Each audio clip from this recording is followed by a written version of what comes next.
Bismillahirrahmanirrahim. Assalamualaikum warahmatullahi wabarakatuh. Okey, bertemu lagi kita dalam PDPR Sains tahun 6. Okey, hari ini cikgu akan masuk topik baru iaitu bawah tajuk pengawitan. Okey, subtopik pertama adalah kerosakan makanan dan punca kerosakan makanan. Okey, ada dua kerosakan makanan dan punca kerosakan makanan. Okey, murid-murid boleh buka buku teks, tajuk pengawitan makanan, subtopik kerosakan makanan dan punca kerosakan makanan. Okey. Okey, sebelum kita meneruskan topik kerosakan makanan, okey, saya akan terangkan sedikit tentang sejarah. Okey, sejarah tentang cara menyimpan ataupun cara kaedah menyimpan makanan pada zaman-zaman dahulu. Okey. Okey, ataupun makanan-makanan yang mereka makan pada zaman dahulu. Dengan cara apa dia memastikan makanan itu lebih tahan lama. Okey. Okey, di sini kita tengok pada 500,000 tahun, okey, sebelum Masihi. Yang ni masa ni pun kita nenek-nenek moyang pun tak ada lagi, okey. Nenek moyang kita pun tak ada lagi. Okey, 500,000 tahun sebelum Masihi. Okey. Memasak makanan menggunakan api. Okey, dia pada zaman dahulu, 500,000 tahun dahulu sebelum Masihi, mereka memasak makanan menggunakan api. Okey. Jadi mereka tiada kaedah pengawitan yang lain melainkan menggunakan api.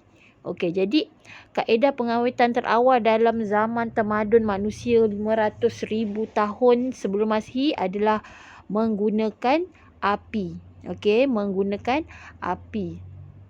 Okey, jadi api digunakan untuk memasak makanan supaya makanan itu tahanlah. Okey. Okey, 12,000 tahun sebelum Masihi. Okey, masyarakat Arab. Okey, ni masyarakat Arab. Okey, ni 500,000 tahun. Okey, yang ini 12,000 tahun. Maknanya ni lagi dululah. Sebelum yang inilah. Okey, yang ini zaman-zaman Arab.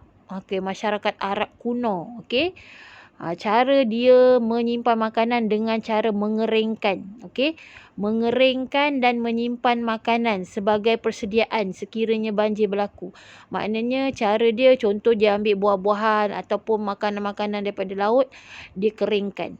Okey, bila dia keringkan ni maknanya dengan cara menjemur lah. Okey. Dia keringkan makanan sebelum menyimpan. Okey. Jadi itu adalah salah satu persediaan apabila berlakunya banjir. Okey, ini masa tahun 12,000 sebelum Masihi. Okey. Okey, kemudian 1400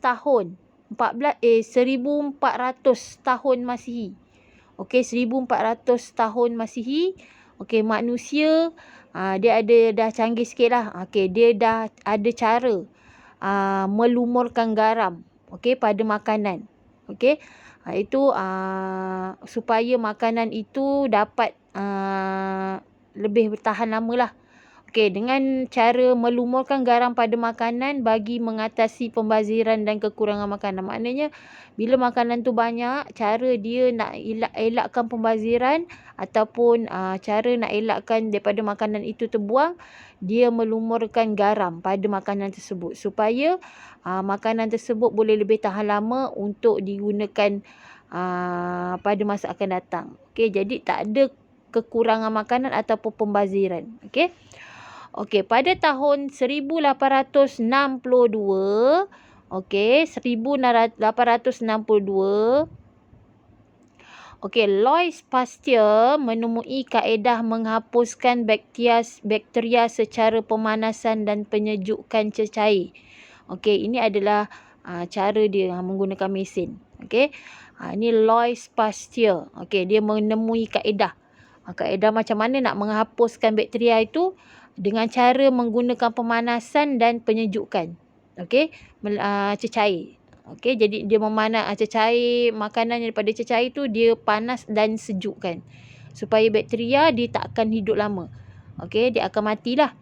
Okey, jadi itu adalah salah satu cara penemuan yang ditemui oleh Louis Pasteur. Okey. Ini sejarah Okey, sekarang. Okey, ini zaman sekarang. Okey, sekarang, kini penggunaan bahan pengawet kimia membolehkan makanan tahan untuk jangka masa yang lebih lama. Okey, sekarang kita menggunakan pengawet bahan kimia. Okey, bahan kimia yang dibenarkan lah. Bukan bahan kimia yang boleh menyebabkan kematian. Okey, bahan kimia ni banyak jenis. Contoh, kita dengar bahan kimia kita dah takut. Bahan kimia ni ada 3 asid, alkali ataupun neutral. Okey, kalau melalui asid ni maknanya cara makanan itu dimasamkan lah. Okey. Jadi asid ni masamkan. Okey, cara dimasamkan menggunakan cuka ke. Okey, cuka, contoh cuka tu adalah bahan kimia lah ataupun pengawet, bahan pengawet. Okey. Jadi dengan cara menggunakan bahan pengawet ni jangka masa makanan itu akan lebih tahan lama. Okey. Sebab bakteria dia tak akan hidup pada keasidan yang tinggilah. Okey. Jadi bila asid tinggi, bakteria ni dia tak akan boleh hidup lah. Jadi dia akan mati. Okey, jadi sejak dahulu kala lagi, manusia telah mengawet makanan dengan menggunakan pelbagai kaedah. Okey, sejak dahulu lagi. Okey, cuba kamu nyatakan apakah kepentingan pengawetan makanan. Okey, nanti kita akan tahulah selepas saya terangkan. Okey. Jadi bukan sekarang je pengawetan makanan. Zaman-zaman dahulu pun dah banyak cara. Cuma caranya tu berbezalah dengan zaman kita lah, zaman sekarang. Okey. Jadi itu salah satu cara mereka nak elakkan pembaziran dan mengelakkan pengurangan makanan lah. Jadi dia terpaksa bila makanan banyak, dia terpaksa memikir cara bagaimana makanan itu untuk disimpan. Jadi bila ada berlaku bencana banjir ataupun apa-apa bencana lah, dia ada bekalan makanan. Okey. Okey, seterusnya kerosakan makanan. Okey, kita masuk kerosakan makanan. Ni kita masuk sejarah sejarah pengawetan makanan. Okey. Yang kedua, kita masuk kepada kerosakan makanan. Okey, di sini ada dialog. Murid-murid boleh tengok dan kita baca sama-samalah. Okey. Laparnya, saya makan dulu ya. Masamlah. Itu kan sandwich semalam. Maknanya sandwich itu sudah rosak. Tapi bagaimana kita nak tahu sesuatu makanan itu dah rosak? Minuman atau makanan yang rosak berbahaya kepada kesihatan kita. Okey, jadi dia ni termakanlah sandwich yang semalam. Okey, jadi bila dia rasa masam, maknanya dia tahu makanan itu telah rosak. Sebab rasanya masam. Okey. Jadi kawan dia pun cakap lah itu sandwich semalam sebab tu rasanya masam. Bila semalam punya kita tak simpan ataupun kita tak gunakan cara untuk menyimpan dengan betul, sandwich itu tidak akan dapat tahan lama. Okey, jadi rasanya akan berubah. Okey, rasanya akan berubah. Semalam rasanya okey, hari ni rasanya masam. Maknanya makanan itu telah rosak. Okey. Jadi bila makanan itu rosak, dia sangat berbahaya kepada kesihatan kita. Murid-murid kena ingat. Bila makanan itu sudah rosak ataupun rasanya sudah berbeza ataupun rasanya sudah berlainan daripada rasa asal, maknanya makanan itu telah rosak. Dan jangan kita ambil makanan yang telah rosak kerana makanan itu akan boleh menyebabkan penyakit. Contohnya penyakit apa? Keracunan makanan ataupun sakit perut. Okey. Okey, jadi di sini kita tengok makanan yang rosak boleh diperhatikan dengan menggunakan deria penglihatan, bau, rasa dan sentuhan. Jadi bila awak makan makanan, awak kena gunakan deria yang ada pada diri awak, 5 deria yang kita pernah belajar. Okey, kita menggunakan deria itu untuk mengetahui makanan itu sama ada rosak ataupun tidak. Okey, jadi dengan cara macam mana? Okey, caranya melalui penglihatan. Kita lihat makanan itu warnanya sudah berubah ataupun tidak. Kemudian kita bau. Okey, bila kita baunya sudah tak sedap, bau dia berlainan, busuk ke, kita jangan makanlah. Kemudian rasa, bila kita rasa ada rasa masam, okey, jangan makanlah. Sentuhan ni maknanya bila kita rasa makanan itu berlendir. Tahu berlendir? Okey, kita rasa, kita tengok berlendir, maknanya dah rosak. Okey, jadi kita tengok kat sini satu persatu makanan yang telah rosak. Okey, dalam gambar ni. Okey, pertama daging ayam. Okey, daging ayam kita tengok. Okey, warna daging ayam ni warna dia merah cerah, putih kan. Kalau betul-betul warna dia warna merah yang memang bersih, cantik kan. Itu adalah ayam yang segar. Okey, tetapi kalau ayam itu sudah berubah warna seperti warna di dalam gambar ni, okey, warna telah jadi kelabu, pucat. Okey, dah pucat, ada warna hitam sikit. Itu maknanya daging itu ataupun ayam, daging ke ayam ke, itu maknanya makanan itu sudah rosak. Okey, jadi bila sudah rosak, kita jangan masak lah. Kalau awak tengok ibu atau ayah tengah masak, tengok ayam tu. Kalau ayam tu macam dah lebam-lebam, dah pucat, dah biru, maknanya ayam itu telah busuk, telah rosak. Jadi bila rosak, jangan dimasak lah. Okey, jadi kalau kita masak, dia akan memudaratkan kita lah. Okey, jadi daging ayam bertukar warna menjadi kehitaman, berbau busuk dan berlendir. Jadi bila macam gitu, contoh kita bukan ayam dan daging je, ikan bersama. Okey, macam ni. Kita tengok ikan. Ikan yang rosak, berubah tekstur dan bau busuk. Kita nak kenal ikan tu berubah tekstur, kita tengok je insang dia. Kalau insang dia dah jadi warna putih, dia tak merah, maknanya ikan tu telah lama dan telah rosak. Ataupun kalau kita tak kenal insang, tiba kita dah termasak kan, kita goreng, bau dia busuk bila kita goreng, itu maknanya ikan itu telah rosak. Dia telah berubah warna, dia telah berubah bau, tekstur dia pun dah tak cantik, insang dia dah putih, dah pucat. Okey, kemudian mata dia pun dah merah. Okey, jadi itu adalah ciri-ciri lah makanan yang telah rosak, ikan, daging. Jadi murid kena kenal pasti. Okey, kemudian kita tengok nasi, roti dan kek. Okey, kita tengok.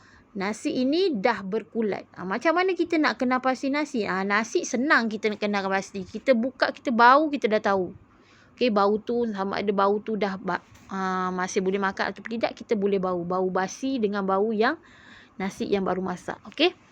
Kemudian selain daripada bau, nasi itu akan menjadi lembik. Kita masak bermula keras kan. Okey. Bila kita tengok nasi tu lembik dan berlendir, maknanya itu sudah rosak. Itu dah basi lah. Okey, jadi kemudian kalau dah lagi lama lagi, tempoh lagi 2-3 hari, dia akan bertumpuk hitam pada nasi tersebut.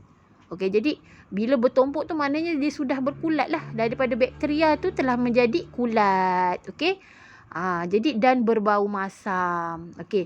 Kemudian kalau roti ni, roti baulu dan kek ni, dia mempunyai tempoh expired kan. Kalau kita tengok ada expired. Okey, bila kita lebih daripada tarikh expired, roti baulu kek dia akan berubah, ada tumpuk-tumpuk warna hijau, kemudian lama-lama dia jadi banyak. Tumpuk tu akan menjadi banyak. Contoh macam inilah. Okey, mula hijau, lama-lama dia hitam. Lepas tu daripada sikit jadi banyak. Contoh tengok roti expired je. Roti dah habis tarikh tempoh. Kita tengok. Bila dah ada tumpuk-tumpuk tu, maknanya roti itu telah tercemar lah dengan bakteria, kemudian terjadinya kulat. Okey. Jadi roti ini ditumbuhi kulat. Daripada terdedah dengan bakteria, dia akan jadi kulat lah. Okey. Kemudian sayur-sayuran dan buah-buahan. Okey, sayur-sayuran ni, sayur-sayuran kita nak kenal pasti sangat senang lah. Okey, kita tengok je warna dia, dia punya keadaan dia tak segar, layu. Maknanya sayur tu telah rosak lah. Kemudian daripada warna tu hijau jadi bertukar kuning, kekuningan daunnya, itu sudah rosak. Okey, kalau apple ni dia ada satu tempoh masa yang lambat lah dia nak rosak. Kalau kita simpan, kalau kita letak luar pun dia akan ada tempoh masa. Sebab apple ni adalah buah yang sangat baguslah dia punya stem cell dia. Okey, sel stem dia dekat tengah tu adalah sangat bagus sebabnya buah apple ni dia boleh tahan lama. Okey, dia boleh tahan lama. Sebab tu buah apple ni sangat bagus untuk vitamin kita makan lah, untuk menambahkan vitamin. Jadi apple ni dia mengambil masa yang lama untuk menjadi rosak. Sebab kalau awak tengok, biarkanlah lama dekat luar, dia akan cantik 2, 3 hari, 4 hari. Sampailah satu masa dia akan jadi kecut. Bila dia kecut tu maknanya dia dah mula rosak lah. Okey, kemudian dia berkedut. Okey, dia berkedut, kulit dia dah tak cantik, daripada hijau jadi kuning. Okey. Maknanya tekstil kulit dia tu, warna dia berubah. Maknanya buah tu telah rosak. Kalau pisang dia cepat rosak. Sebab pisang ni tempoh masa dia untuk rosak cepat kalau kita tak masak ataupun tak makan lah. Okey. Kalau tembikai pun sama. Tembikai pun kita tengok kulit dia keras, tetapi bila kita biar lama-lama dia akan rosak pada dalam dia. Dalam dia contohnya tembikai ni dalam dia akan jadi cair. Dia akan jadi air dalam tu. Jadi maknanya dia dah rosak. Bila kita belah dia berair banyak, terkeluar air banyak, maknanya itu dia dah rosak tembikai. Tembikai kita nampak daripada dalam memang cantik, kulit dia keras. Tapi bila kita belah tiba-tiba keluar air yang banyak, maknanya tembikai tu telah rosak. Jangan makan lah. Okey, jadi tu ciri-ciri tembikai lah kalau rosak. Kalau pisang ni senang lah, kita tengok dia cepat berulat lah. Sebab dia ada kandungan air di dalam buah pisang tu tinggi lah. Jadi bila dia basah lembab, bakteria ni dia suka keadaan yang begitulah, lembab dan hangat. Dia suka. Tapi kalau apple ni dia lambat sikit sebab dia kering sikit kan. Dalam dia tak lembab seperti pisang lah. Jadi dia mengambil masa yang lama. Jadi tengok perubahan warna kulit, perubahan tekstur, perubahan bau, perubahan rasa. Itu adalah cara kita nak mengenal pasti kerosakan, ciri-ciri kerosakan makanan. Okey, kemudian kita tengok ni contoh sayur lah. Sayur yang kita beli, kalau kita tengok kan, kalau dah lama sangat kat peti ais, dia akan jadi beginilah. Walaupun dia duduk dalam peti ais. Jadi cara penyimpanan tu kena betul. Kalau kita nak tahan lama letak dalam peti ais ni, kita kena sampul sayur yang berdaun hijau ni dengan surat khabar. Jadi bila ataupun kertas, gulung-gulungkan, masukkan. Jadi dia akan lebih tahan lama sebab pendinginan yang terlalu kuat akan merosakkan daun ni. Daun dia akan rosak. Okey, jadi warna kekuningan layu dia akan rosak. Walaupun dia kena duduk dekat dalam pendinginan, tapi bila terlalu dingin sangat dia akan rosak cepat. Okey. Susu. Okey, susu kita kenal pasti, senanglah ciri-ciri dia. Okey, ciri-ciri susu rosak. Okey, kita pertama sekali kalau kita beli susu kotak, kita kena tengok expired date dia. Okey, berapa hari bulan. Sebab susu kotak ni dia memang ikut expired date. Kalau kita lebih expired date dia, tarikh akhir dia, kalau kita tak minum, dia memang tidak boleh minum lah, rosak lah, kita kena buang. Sebab susu ni dia adalah cara kaedah pemastiuran. Okey, dia bila dia ada tempoh dia. Tempoh dia. Jadi jangan minum. Okey, kalau ciri-ciri susu yang rosak ni, biasanya kalau kita buka dia bau busuk. Kemudian kita tengok dia akan terasing tau. Cecair dalam susu tu, putih tu akan duduk kat atas. Susu tu putih tu akan duduk kat bawah, atas saja dia air. Dia berlapis. Ada lapisan lah susu tu. Okey, kemudian dia berasa masam, berbuih dan berketul-ketul lah. Berketul-ketul ni lah yang saya cakap tadi. Dia akan jadi terasing dengan air dan susu. Okey. Jadi itu ciri-ciri susu kalau rosak. Okey. Jadi apakah punca kerosakan makanan? Murid kena kenal pasti. Okey, baiklah ayah, kami sudah pun bersarapan. Okey, ni dia dialog Cepatlah, kita dah lambat ni, nanti lewat pula kamu ke sekolah. Okey, berita baik kawan-kawan, nampaknya ada makanan yang untuk kita. Jadi makanan ni terdedah tau. Bila terdedah, bakteria ni dia suka. Okey, bakteria ni ada di mana-mana, di udara kan. Jadi bila kita tak simpan dengan betul, sandwich ni, makanan dia ni, susu, makanan dia, bakteria akan dia bermahajarela. Ni bakteria ni banyak ni. Okey, tunggu, jangan tinggalkan saya. Jadi dia panggil kawan-kawan dia. Wah, seronoknya. Jadi dia Bila makanan tu telah terdedah, jadi telah tercemar dengan bakteria, jadi sandwich itu akan rosak lah. Kemudian bila tengok dah bau masam. Okey, jadi bila dia biarkan tu bau masam lah. Sebab dah tercemar. Okey, sayangnya makanan ni dah rosak lah. Sebab tu bila kita tak nak makan makanan tu dan kita nak lagi makan lah, selepas tu kita kena simpan dengan cara yang betul supaya makanan itu tidak terdedah dengan bakteria. Okey. Mengapakah makanan yang terdedah boleh menjadi rosak? Yang puncanya adalah disebabkan oleh mikroorganisma. Tindakan mikroorganisma. Mikroorganisma tu apa? Bakteri. Ya, kita belajar kan mikroorganisma mula-mula sekali dalam kita masuk darjah 6 kan, tahun 6. Jadi mikroorganisma iaitu seperti bakteria, kulat, itu adalah mikroorganisma yang menyebabkan kerosakan makanan. Okey, jadi apa yang menyebabkan kerosakan makanan adalah disebabkan tindak balas mikroorganisma. Apa mikroorganisma tu apa? Banyak ada mikroorganisma, ada berapa kan?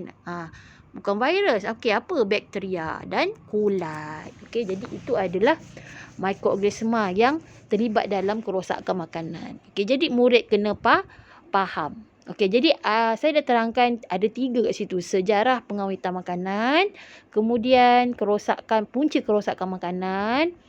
Okey, punca kerosakan makanan disebabkan oleh tindak balas mikroorganisma iaitu bakteria dan kulat. Okey, kemudian saya dah terangkan ciri-ciri makanan yang rosak. Ciri-ciri kerosakan makanan tu. Okey, daripada makanan tu apa benda yang berubah? Berubah bau, berubah rasa, berubah tekstur, berubah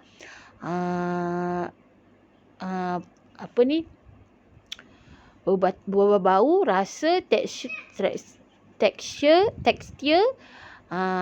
dan itulah perubahan tu lah kita kena tengoklah bau, rasa, tekstur menggunakan 5 deria. Penglihatan,